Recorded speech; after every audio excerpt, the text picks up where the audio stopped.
Hello everyone, here is the fifth mock test of growth and development. Question number 1. The Lewis theory of economic development was propounded in 1950 and this theory mainly focuses on the structural transformation of a primary subsistence sector. Next question. Marx uses his theory of dash, that is surplus value, as the economic basis of the class struggles under capitalism. Question 17. Who gave financial dualism? It was given by H. Mint. And Schultz talks about education sector. Question 18. Which assumption is or are wrong about Mead's model?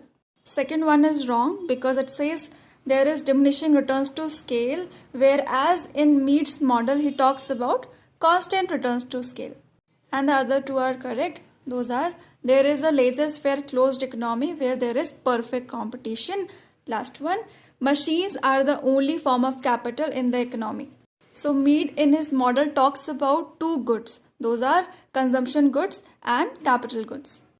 Question 19. According to Schumpeter innovation theory, entrepreneurs are real innovators in an economy who introduces something entirely new.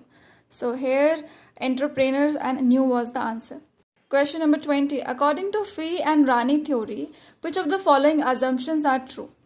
First and third are correct. First one, there is a dual economy divided into a traditional and stagnant agriculture sector and an active industrial sector.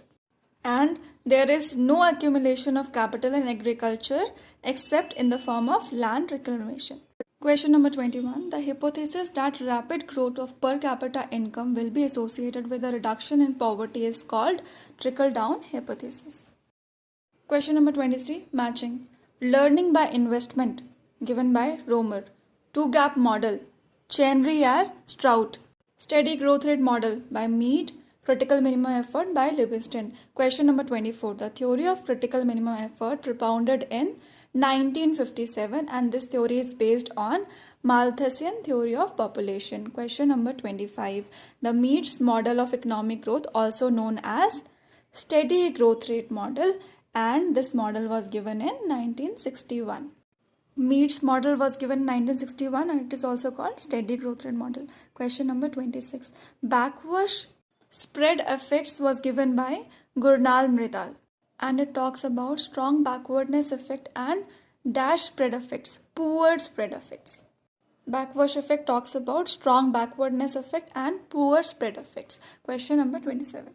Which theory talks about shocks and stimulants?